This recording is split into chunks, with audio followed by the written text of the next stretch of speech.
Assalamualaikum warahmatullahi wabarakatuh. Waalaikumsalam warahmatullahi Aterenge wabarakatuh. pangapunten Gus, matur nuwun. Niki kula badhe tanglet. Sing namine hidup kan hidup terus. Sing namine hidup kan hidup terus. Lah niki kula badhe tanglet sebab kenapa kok menawi badhe roh mau badhe lepas saking jasad kok ente gampang enten sing angel. Sebab kenapa niku Gus? Matur nuwun. Ngeten. Bismillahirrahmanirrahim. Assalamualaikum warahmatullahi wabarakatuh. Para pemirsa yang dirahmati Allah, pada perjumpaan kita kali ini kami akan menyajikan kajian dari Kiai Haji Mukhlason Rosyid atau Guson dari Mojokerto. Marilah kita simak bersama-sama. Assalamualaikum warahmatullahi wabarakatuh. Waalaikumsalam. Ini mewakili dari teman-teman yang masih awam, yang masih belum mengenal tentang ilmu hakikat atau tauhid. Bagaimana Gus ini tentang apa? Mencari sosok guru. Nah, yang mencari sosok guru tapi ingin mencarinya di wilayahnya sendiri. Misalnya yang Pekalongan di wilayah Pekalongan. Biar kita atau pencarian guru itu tidak tertipu.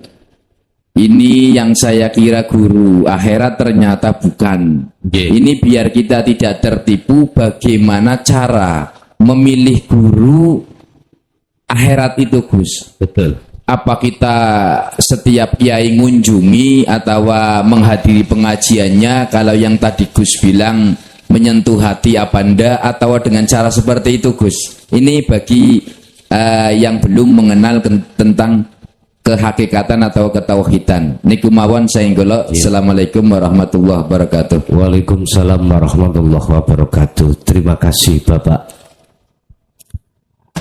Min alamati asadidil akhirah, salah satu tanda guru akhirat itu adalah satu. Tadi saya katakan, ketika beliau berkalam, itu orientasinya narik hati sampean kepada Allah. Wad'u ila rabbika, itu yang pertama. Ngajak narik hati untuk pada Allah. Kedua, jangan melihat status dohir beliau, jangan. Sampai nek melihat status dohir akeh ketibune. Gawayane jasan sarungan, nanti ngalor ngidul nggawa serban, tasbih sampak ndugi mriko. Masjid apa mang kula?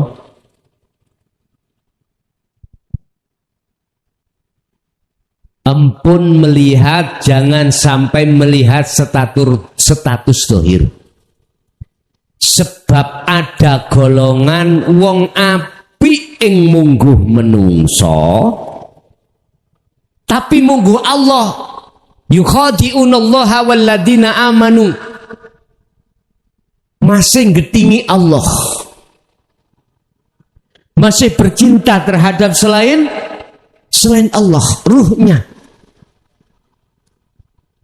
Mereka yang hatinya bercinta pada Allah, mesti setiap kalamnya orientasinya, merujuknya, narik hati kita pada Allah Subhanahu wa ta'ala.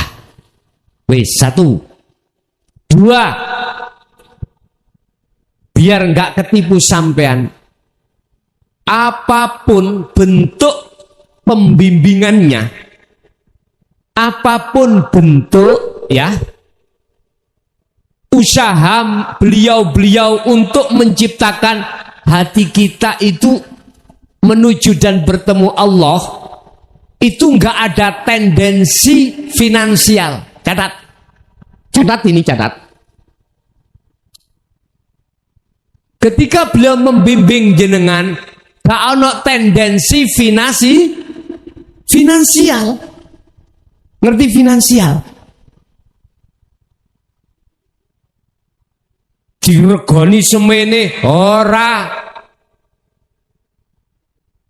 Kemalan jaluk bangsa dunya wis tinggalan. Mohon maaf lo ya. Lewat media ini saya katakan ada yang mengatasnamakan ilmu makrifat dan lain sebagainya, tetapi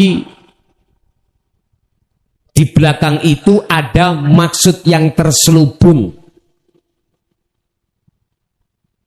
Entah itu secara individu maupun golongan, membicarakan tentang finansial. Jadi jamaah itu diperintahkan untuk donatur paksaan. Harus 1 bulan itu mbuh 100.000, mbuh 200.000 wajib. Ada unsur paksaan. Udah, saran saya, nek jenengan mau tinggalkan.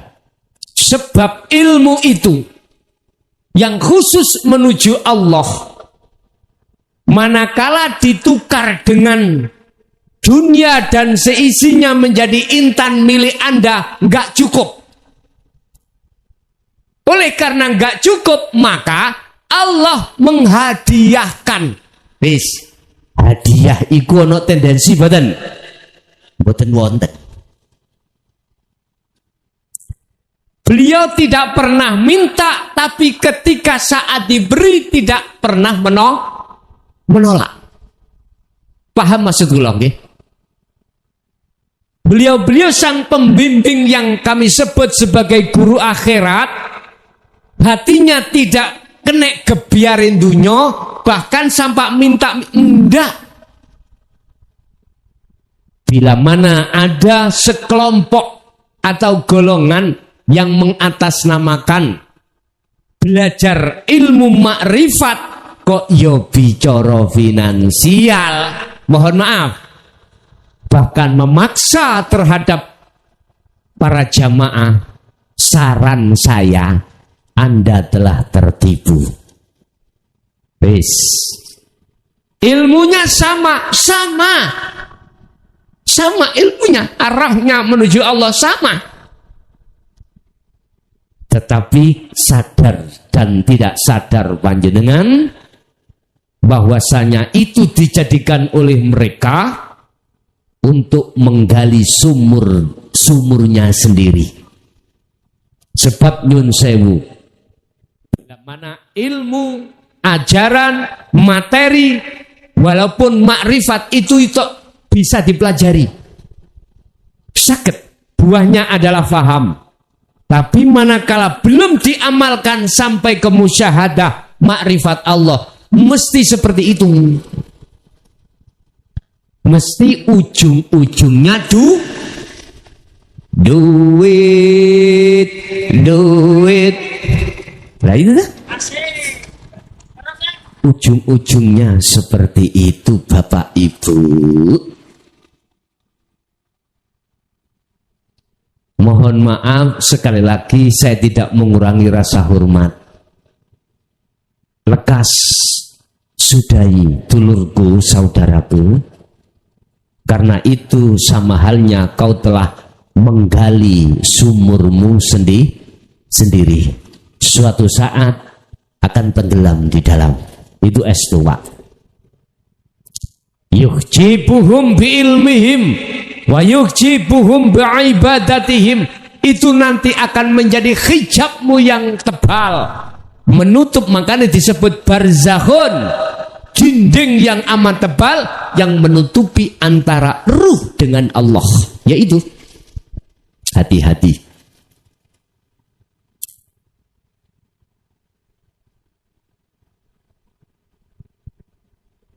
Jadi ciri yang kedua, guru akhirat betul-betul itu adalah guru yang selalu tidak pernah membicarakan tentang finansial.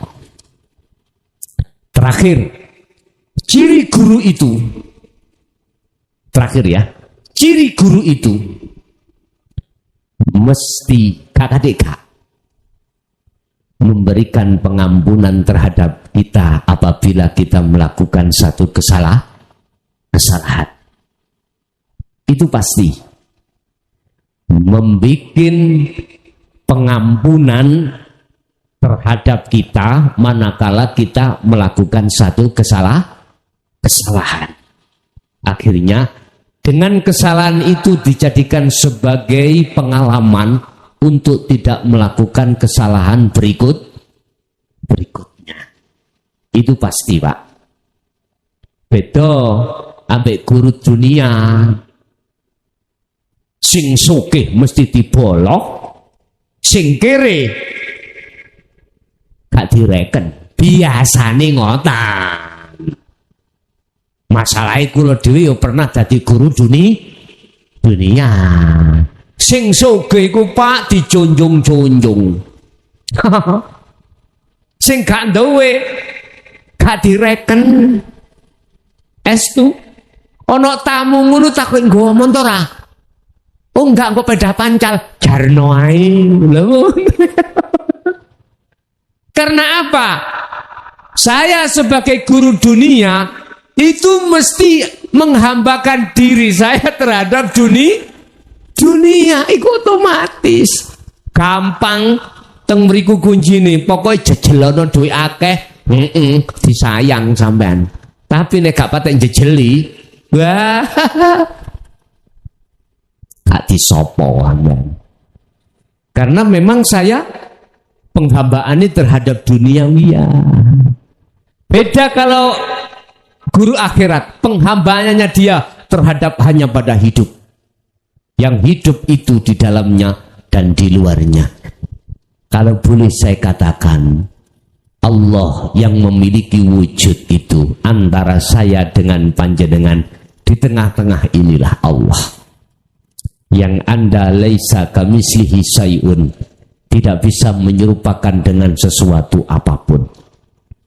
Tapi Anda akan bisa melihat hanya berangkatnya dari rasa iman di dalam hati panjenengan bahwasanya Allah di dalam maupun di luar, di dalam telah mengatur semua peredaran darah, peredaran napas, peredaran jantung.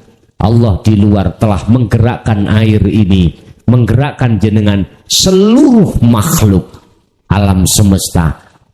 Temui dia dengan rasa, temui dia dengan iman. Dengan begitu seringlah kau merenung, mengimani sesungguhnya Allah tidak jauh darimu.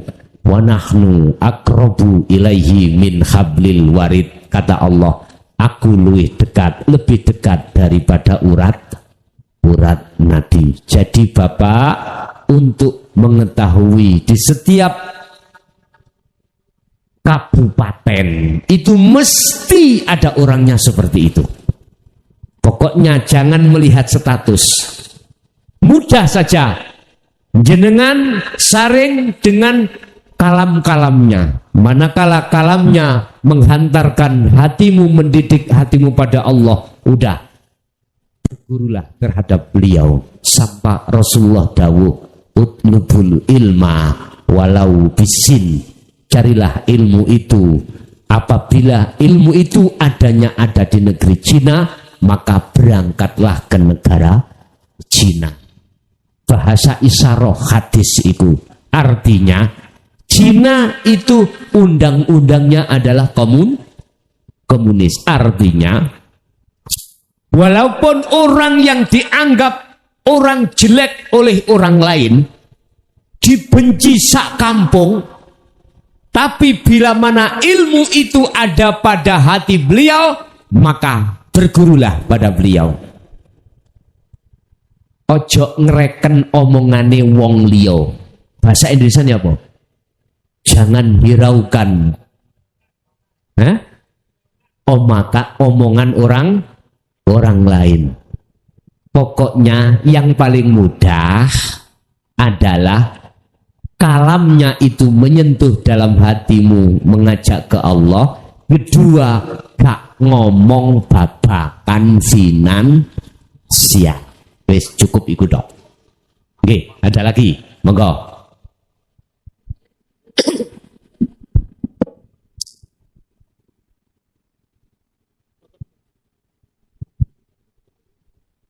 Wahai pesona,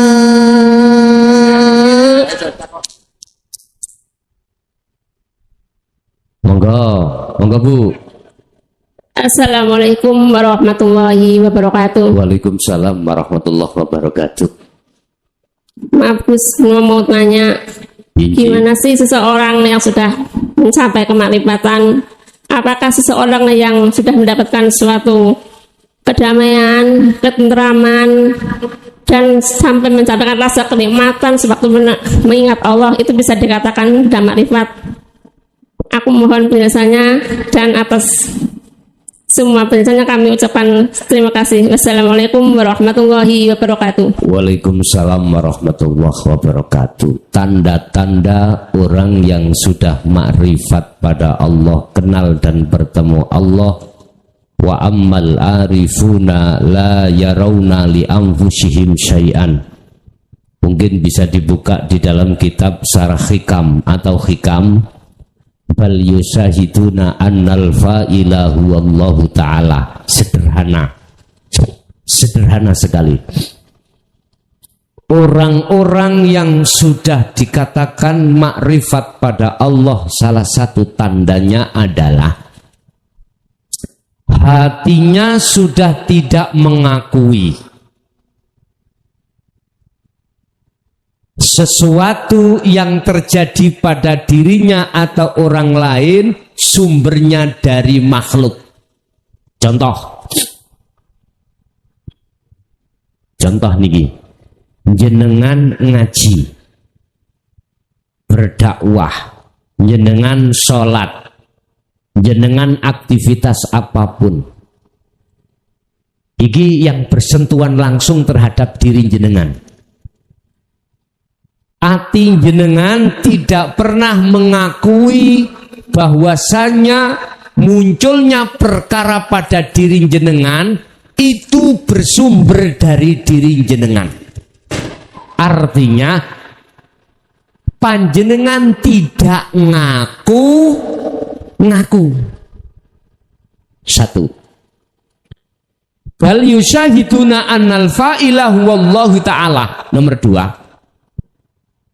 balik bahkan hatimu yakin munculnya perkara itu disebabkan karena af'ale Allah. Yang berperan hanyalah hidup pada diri panjenengan. Siapa hidup itu? Annal fa'ila huwallahu ta'ala, Allah subhanahu wa ta'ala. Pun berarti ati sampai netepke yakin yang berperan semuanya adalah Allah. Itu dalam diri sampean. Sekarang sesuatu yang tidak ada hubungannya dengan jenengan, godhong obah, air mengalir, sampean tidak yakin kalau yang punya obah itu godhong, yang punya mengalir itu air. Ndak. Dalam hati sampean yakin yang punya obah, yang punya peran, yang punya gerak itu adalah hidup. Yang hidup itu tidak hanya di dalam, juga di luar. Yang hidup itu laisa kamislihi syai', tidak bisa kau serupakan wujudnya dengan sesuatu apapun, tetapi bisa kau wujudkan dengan hati yang ridho dan ikhlas. Apa hati yang ridho dan ikhlas? Hati yang pasrah. Apa hati yang pasrah? hati sudah tidak merasa makhluknya yang bergerak. Pun titik. Jikalau jenengan tadi nyun sewu, kok sik merasa awake iki mang sik muncul, dereng Bu. Dereng. Bahasa ucapan, yuk sabar yo yuk. Ditinggal bojo jenengan sedo sing sabar. Kabeh iku yo sangka Gusti Allah. Ngomong ngeten lak gampang Bu nggih. Lah, maksudnya balik wa inna ilahi raji'un iku kelawan rasa dulur.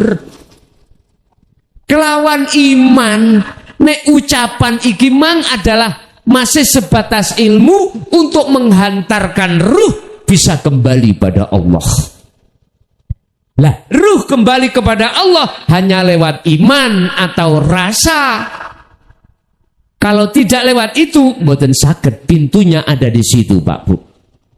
Sehingga nyun sewu, makom iku di dalam diri manusia ada 3. Makom muhadharah, ya makom umum panjenengan kali kula teng mriki nyawang saged nyawang wit-witan, saged nyawang tembok, terop, lampu dan lain sebagainya. Iki alam muhadharah. Wis. Kedua alam mukasyafah. Alam ini berhubungan dengan mata hati. Mata hati masuk manakala dibukakan pintu mukasyafah. Apa mukasyafah itu? Alam kebuka ego IP makhluk. Dan di situ ada 3 tempat, alam malakut, jabarut, lahut.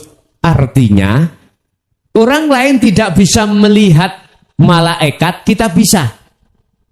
Orang lain tidak bisa melihat perkara yang akan terjadi, kita bisa. Orang lain tidak bisa melihat alam barzah, alam neraka, alam surga. Kita dibukakan Allah di situ, akhirnya kita melihat. Iki alam mukasyafah. Tempatnya adalah ilmu hikmah, ilmu kedigdayan. Perkara yang akal tidak mampu, di sini jenengan bisa terjadi. Itu namanya ilmu hikmah. Wis. Tapi ini semuanya masih makhluk. Jenengan tahu yang akan terjadi itu bukan kekasih Allah, bukan tanda wali Allah, bukan. Umumnya orang kalau sudah tahu hal yang terjadi kan disebut wali lah ngono. Bukan, itu keliru. Bukan. Quran Allah dawuh tanda kekasih Allah adalah la khaufun alaihim walahum yahzanun. Ala inna awliya illah, ala inna awliya Allah la khaufun alaihim walahum yahzanun. Ya. Tidak menyentuh babakan mukasyafah, menyentuh babakan alam sing terakhir, makom musyahadah. Apa? Alam kebuka ego IP Allah. Allah asal goib menjadi nyata. La ilaha illallah al-malikul haqqul mubin. Allah iku jengleh. Allah iku jengleh. Tahu jengleh? Nyata wujudnya. Sebab apa? Semua yang menggerakkan aktivitas itu Allah. Kan lucu. Kita tidak tahu yang bekerja, sementara kita melihat pergerakannya. Lucu toh? Lucu. Nah, kita akan bisa menyatakan nyatane Allah, syarat mutlak yang harus kita lakukan, fanakanlah, tiadakanlah wujudnya selain Allah di dalam diri kita, baru akan mengerti.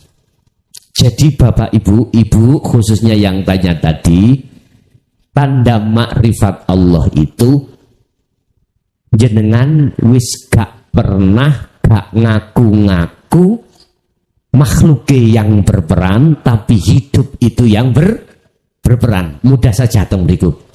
Nek jenengan kali kula sebagai makhluk masih melibatkan aku sing ngaji, aku sing salat, aku sing macem-macem, dereng. Walaupun panjenengan iku wiritane bendina sedina suwengi zikir la ilaha illallah atau dalam hati Allah Allah iku 200.000 sedina suwengi belum bisa. Nggih?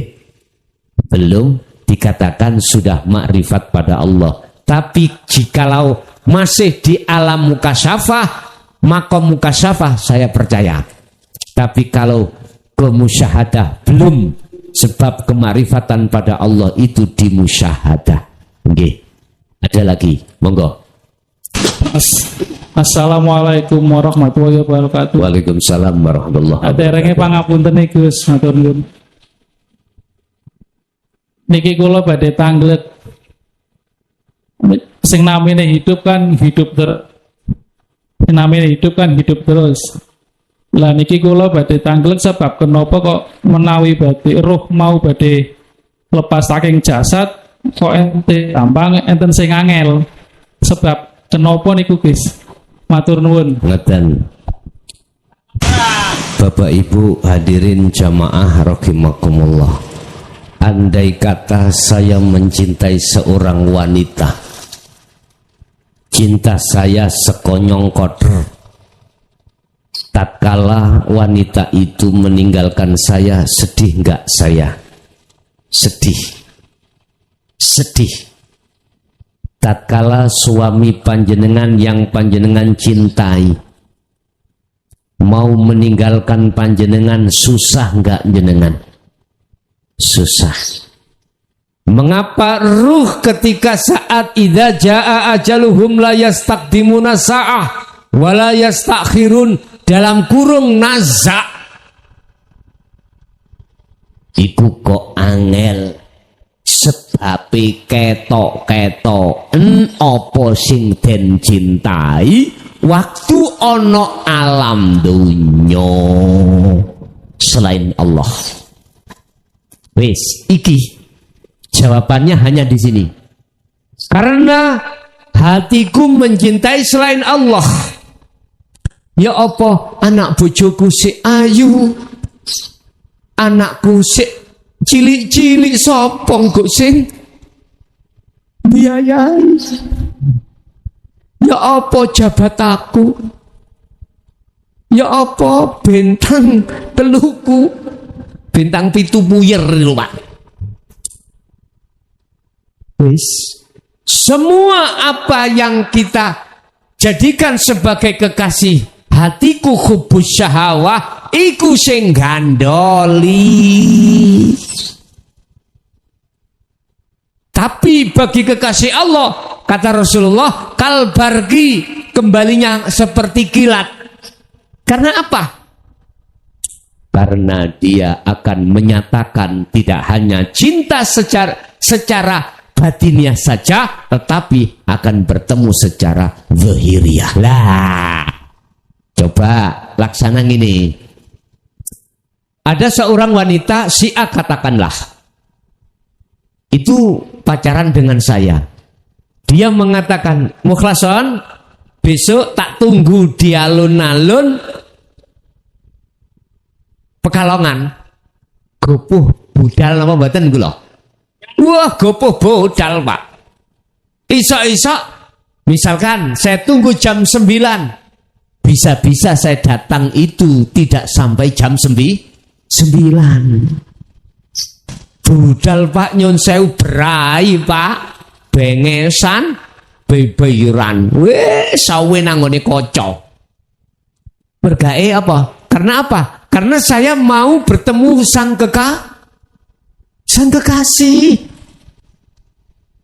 Yang gini aku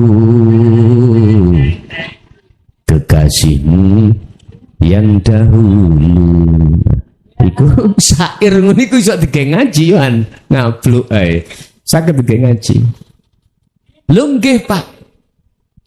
Iki waktu-waktu yang spesial bagi saya karena yang mengundang saya kekasihku.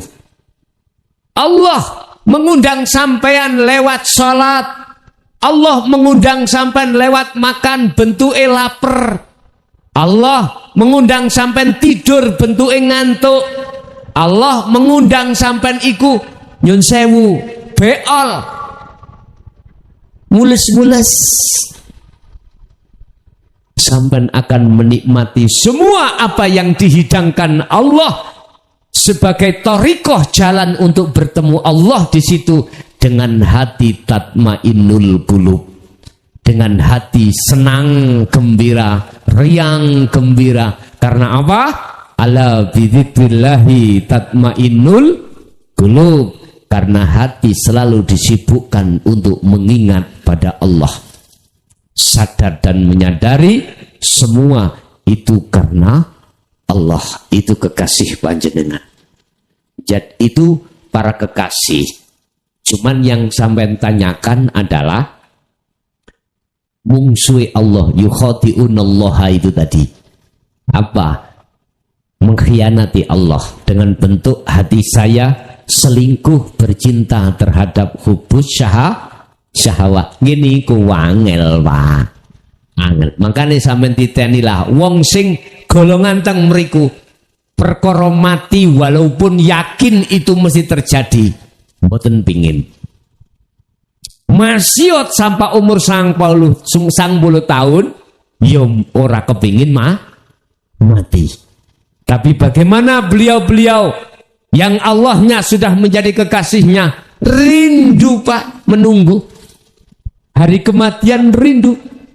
Lihat sejarah kekasih Allah, Syiah. Dia pengen mati Pak. Naik nak nggone pohon dukure 50 meter. Pohon. Mboten niku ngerutuh, cara akal iku nek rutuh tekan ndukur menisor, nek nisor watu tok, mati mboten? Mati. Iki mencoba, tapi mboten bunuh diri. Mbuktekno hukum syariat sebab akibat. Tapi aja ditiru lo ya. Aja ditiru, kok nang hotel terus ngerutu tekan ndukur aja. Beliau ketika turun ke bawah, Allah mengutus manu emprit. Ngerti manu emprit? Manu emprit cilik prit ya. Saking kuwatahe ana nisore tubuhe kekasih Allah mang. Akhirnya rutuhe genah-genah gak sida mati.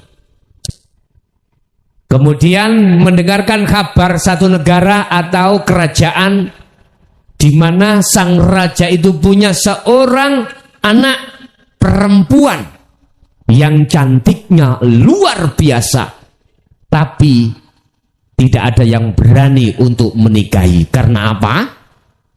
Jangankan akdun nikah, mulai ngelamar lo, sing ngelamar mulih mati. Ojo maneh ngelamar, ketemu seneng mulih mati. Sing mati sing lanang, bukan putri kuwi mau. Beliau mendengarkan kabar yang seperti ini. Berhubung dia pengen cepet ndang sedo yang tidak keluar dari aturan-aturan hukum kudrat Allah, dia masuk mendaftarkan diri di kerajaan itu. Raja, saya pengen menikahi anak Anda, temukan saya padanya. Akhirnya Pak, jenenge raja, wong iki golek mati wae. Ngono. Ternyata apa yang terjadi? Ketika nazar ketemu jret, pulanglah kekasih Allah. Dia berpikir sampai di rumah, loh aku kok gak mati? Nah. Si raja juga bingung, kok gak mati? Oh mungkin waktu ngelamar. Akhirnya sepakat mengadakan lamaran atau khitbah. Terjadilah hari Ahad. Misalkan hari Ahad ketemu di kerajaan jret, ngomong-ngomong wis podo senengi dan lain sebagainya. Pulanglah kekasih Allah. Terus angen, loh kok gak mati? Rajane nggih bingung setengah mati. Ono wong kok gak mati, gendruwo bae iki ngono. Pikirane ngoten. Wis curigane sing macam-macam. Oh, mungkin waktu akdu nikah. Akhirnya terjadilah akdu nikah, Pak. Dret, itu pun gak mati-mati. Sak kerajaan kabeh, mulai rajane sampai rakyate bingung, dikira iki uwong apa gendruwo lho, kok gak mati? Sang kekasih yo melok bingung, aku kok gak mati. Kemudian Bapak Ibu, pada waktu malam pertama beliau hajat terhadap istrinya wau. Ketika saat detik-detik hajat, malaikat Israel datang. Akhirnya mencabut nyawa, diberontak kali kekasih Allah, dipisui. Misue ngene tak urui, COK. Ya. Waktu biyen aku njaluk ndang mati gak kok paten-pateni, enak-enak ngene mau kok pateni entenono dhisik. Ngoten. Dikongkon ngenteni. Le jenenge kematian la yastaqdimuna sa'ah wa la yastakhirun. Malaikat Israel niki ngecoki hukum iku gak iso dijokno, gak iso diundur. Maksa Pak, akhirnya apa? Gelut. Kekasih Allah wau gelut ambek malaikat iku. Sing jenenge malaikat Israel dicekel ndase, dikeplek-keplek nang nggone tembok. Akhire loro kabeh. Mulih nang Gusti Allah. Gusti Allah, kula niki dikeplek-keplekno. Hamba sampean sing dange tak jabut niki. Kula lara kabeh, ya ngono mengkurepo tak pijeti jadi. Wis menengo tak paranani dhewe. Inilah Bapak Ibu yang menjabut nanti bukan malaikat tapi Allah sendiri, para kekasih Allah. Ketika beliau kekasih Allah hajate sudah mari selesai, barulah dicabut, silahkan jadilah anak Syekh Abdul Qadir Jailani radhiyallahu an. Subhanallah, artine tolong jenengan nek arepe hajat nang garwane ya pun sampen suceni dohir lan sak batin sampeyan. Wis ikut sampen suceni dohir sak batin sampean. Dohire sampen suci sangka dene baju, dohire sampen suci hadas cilik lan gede. Batin sampean iku tekakno menyang Allah. Lha nyun sewu ya. Teng mriku sampen kedah longgoh madhep menyang Allah. Kalawan membaca basmalah, monggo. Membaca apa terserah, gak maca ya rapopo.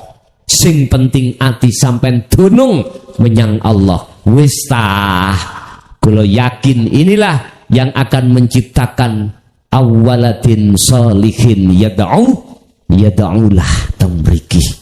Bapak Ibu hadirin, jadi mengapa kita susah eling dunya, eling iku sebabe waktu ana dunya ikulah sing kita cintai. Nggih, ada lagi? Udah cukup? Lanjut? Masih ada? Monggo. Los. Assalamualaikum warahmatullahi wabarakatuh. Waalaikumsalam warahmatullahi wabarakatuh. Gus badhe tanglet roh sing sampun tilar donya kadang angel sing ketemu Allah niku pripun Gus? Ngoten nggih. Nggih, matur suwun. Ruh yang ada di dunia itu susah ketemu Allah itu beribut. Jangankan di dunia, di alam barzah pun juga begitu. Sebab apa di dunia kok susah? Karena ada barzah, Pak. Ya. Ruh yang ada di dunia ini kok susah bertemu Allah, sebab apa? Karena ada barzah. Wa min waraihim barzakhun. Di situ itu ada pembatas antara dunia dan alam akhirat, yaitu alam barzah. Lah barzahnya hati adalah hubbus syahawah. Masih wallah, perkara selain Allah yang masih bertengger di dalam hati. Susahnya sebabnya di situ, Pak. Nah, bisanya menggempur perkara selain Allah yang sudah ada di dalam hati hanya dengan adzikru bisiril asrar. Zikir yang tanpa ngucap, zikir tanpa lafaz, tanpa berkalam. Di situ disebut adzikru bisiril asrar. Yaiku sak jerone sir ada sir malih, sir lagi, dan di situ ada 3 tahap, 3 pintu. Syu'arul basyirah, wa ainul basyirah, wa hakul basyirah. Ini jalankan. Hanya dengan cara inilah menggempur semua apa yang sudah bertengger di dalam hati kita. Dengan cara itu baru nanti akan bisa mudah pada Allah. Jadi mengapa kok susah? Karena ada barzah. Barzah itu apa? Barzah adalah sebuah dinding yang tebal yang membatasi antara ruh dengan Allah.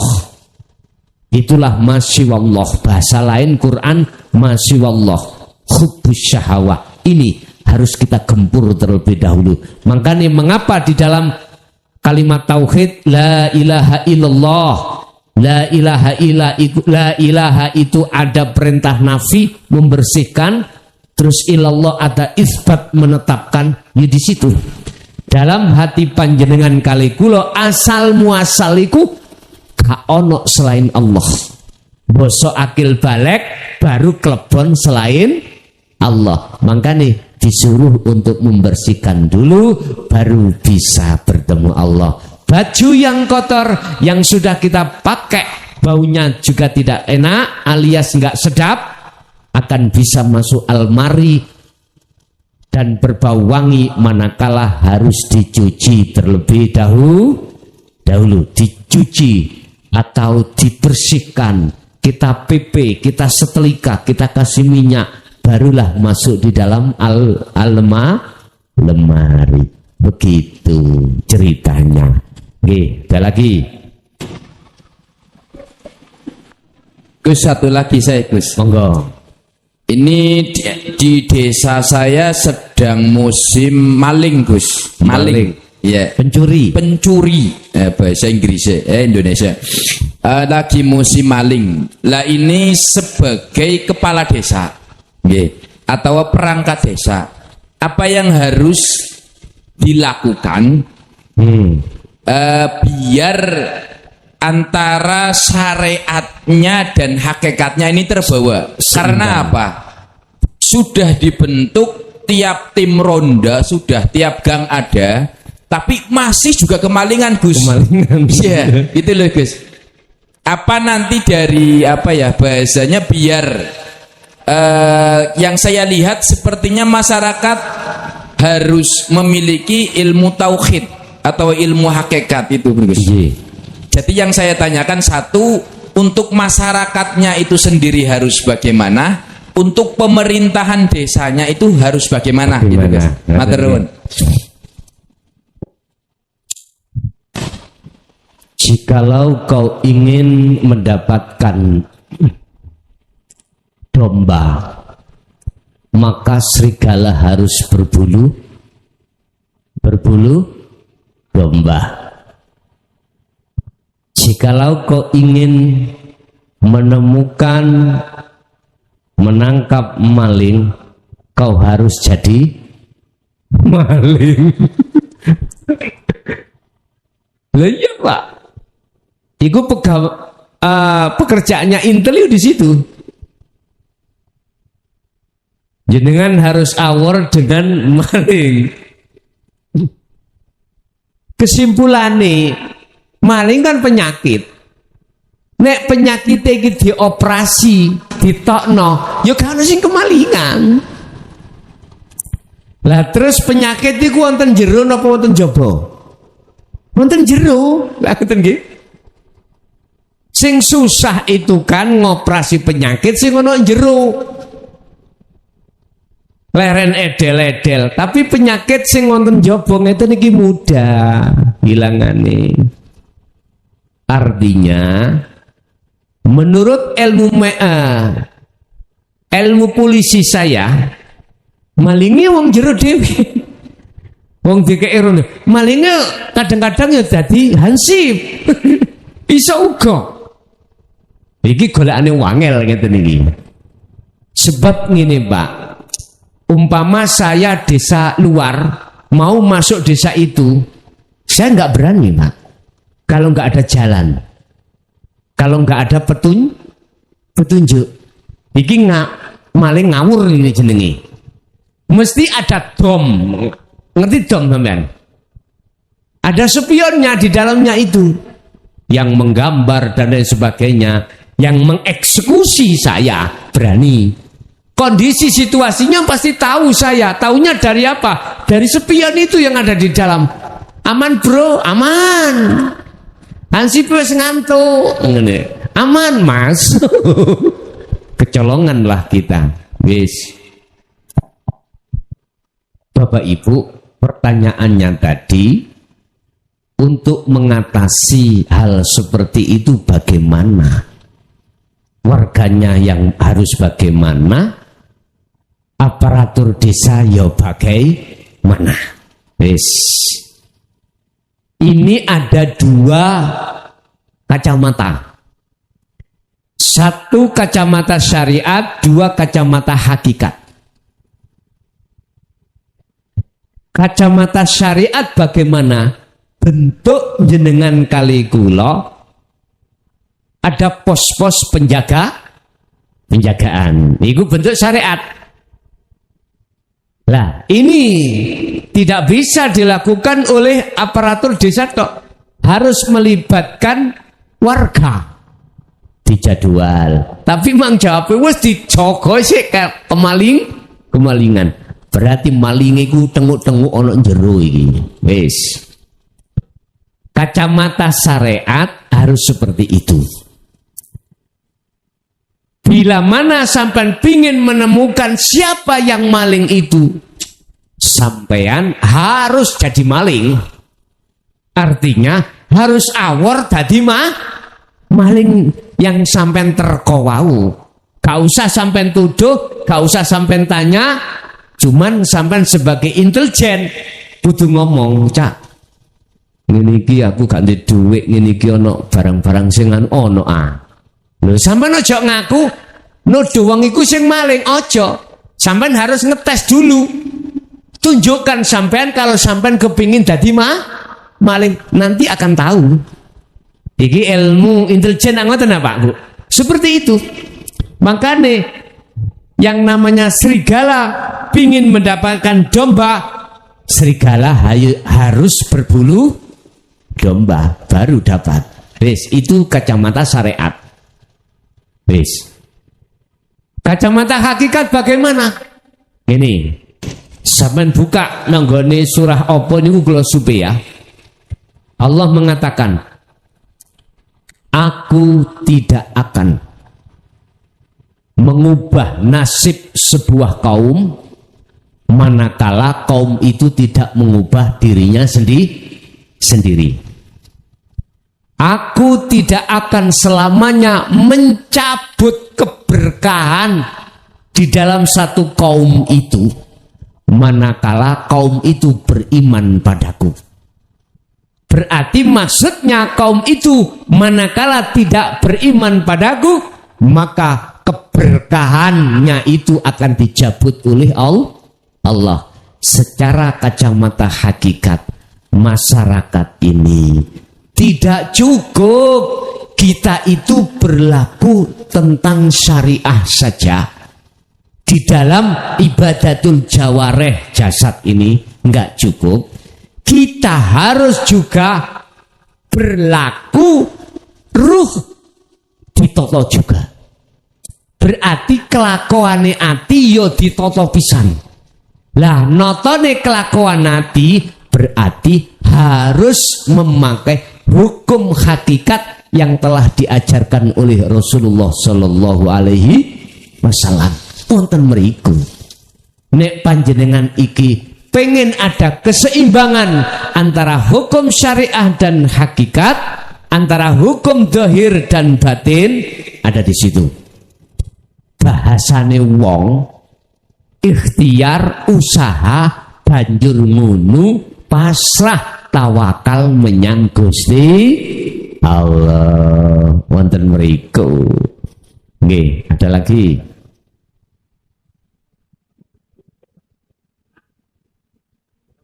Kekasihku, apa yang kau risaukan? Kerjamu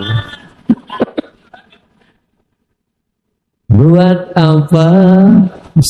Buat apa susah? Susah itu tak ada gunanya. Lah, wis didik syair, gak apa-apa Pak ya. Pun cukup. Ada lagi? Sampun. Bapak Ibu hadirin jamaah rahimakumullah. Sebelum kami tutup doa, mudah-mudahan apa ilmu yang telah diberikan Allah terhadap kita estu menjadikan ilmu yang manfaat terhadap diri kita dan anak putu kita ila yaumil qiyamah. Lahumul Fatihah.